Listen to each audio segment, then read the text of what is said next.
Hi, I'm Raydiance, and welcome to my channel. Today we're actually going to be having a discussion. Now, we will be getting back to more recipes where I share things that are delicious and creative and simplistic and foodie inspired.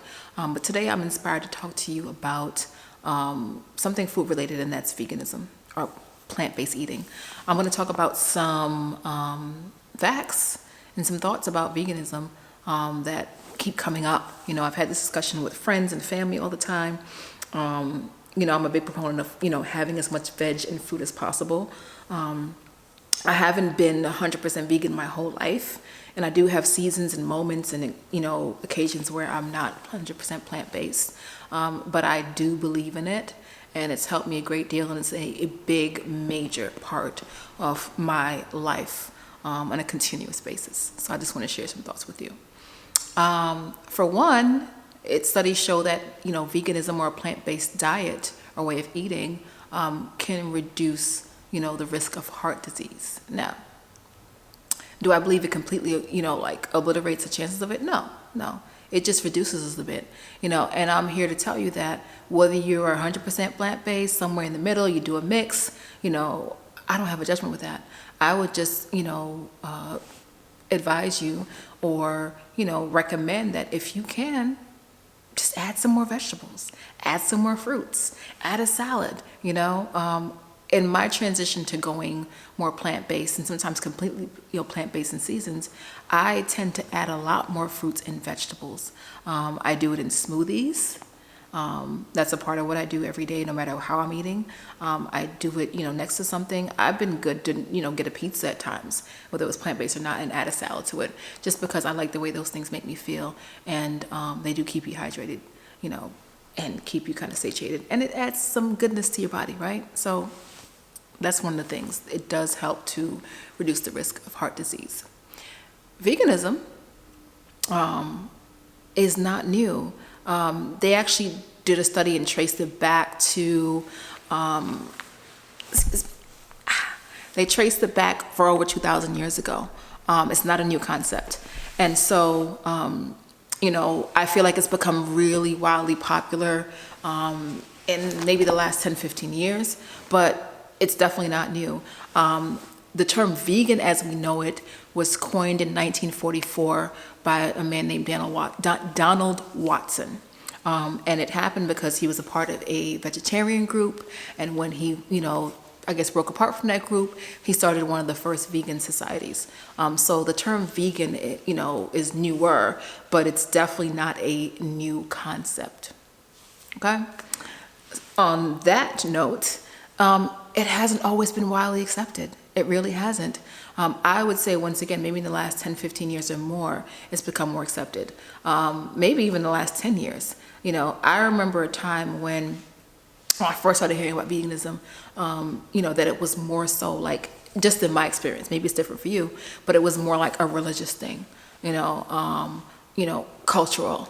It wasn't so widely spread. And also, I feel like, we've gotten to a time, now where, thank goodness for advances and experimentation, right? Because now more people are getting more into the plant-based life and adding plant-based, and there's more choices now. So I feel like maybe it wasn't widely accepted because it wasn't understood, and there weren't as many options, right? People weren't making plant-based pizzas you can get out of the freezer section, in your grocery store. There weren't a lot of plant-based items on the menu of a restaurant. Now you have, whole plant-based fast food chains or faster food chains or healthier versions. There's a healthy version in Los Angeles of McDonald's. I forgot what the name of the restaurant is.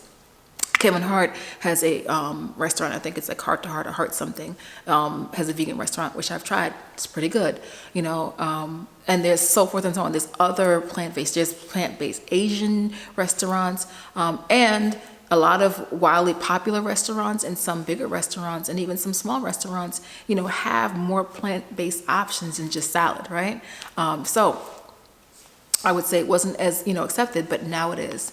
And I'm grateful for that. I'm grateful for options, and there are ways for you to incorporate things that, would, mimic or mirror what you're used to eating to get you a different, healthy way to do it, right? Vegan diets are protein rich. Yes, they are. Now, I remember hearing this, it was never said to me directly, but I remember hearing other people I knew and even reading in spaces and being around communities where one of the challenges that people have, I guess, against veganism or plant-based lifestyle is you can't get enough protein. You don't get enough protein. I'm gonna say this. I don't even think people know what protein is, number one. Just my opinion. Take it for what it is. But I feel like most people, say something about protein, but don't even know what it is and what it does. And then on top of that, don't really do the research.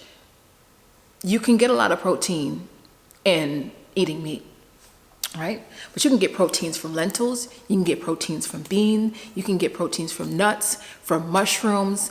You can get it in legumes. You can get it in pasta. And you can also get calcium.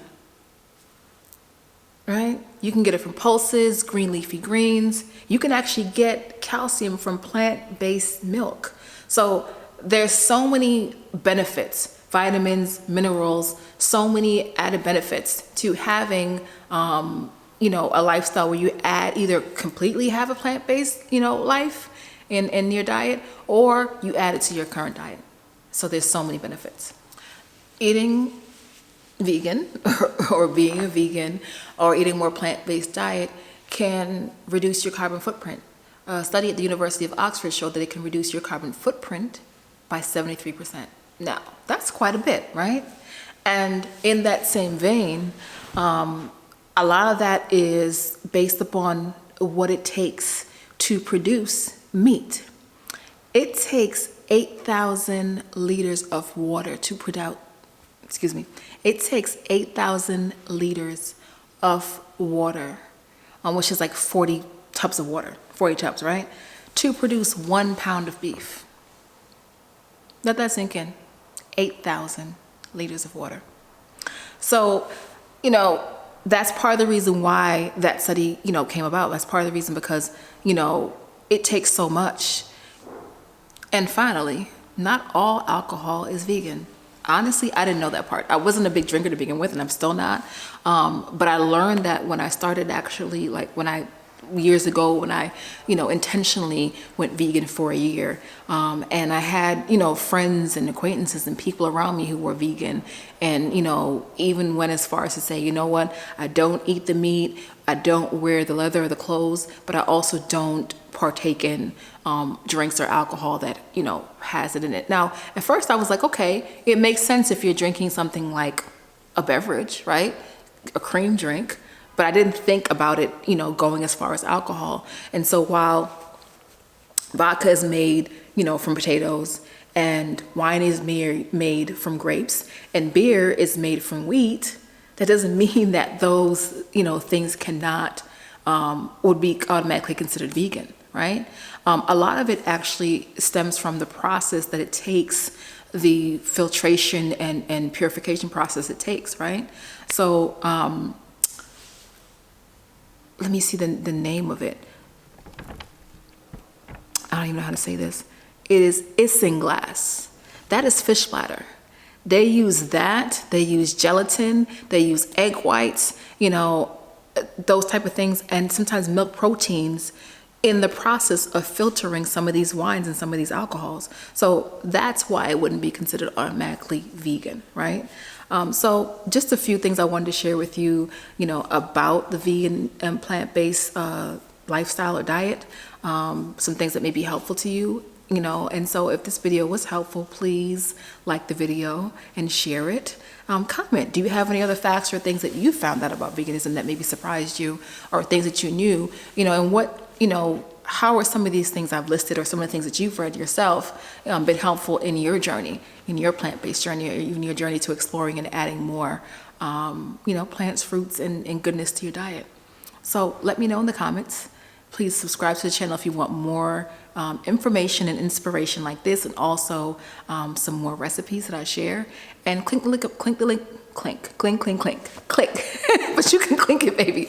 Click the link on my bio, please, and join my free VIP group.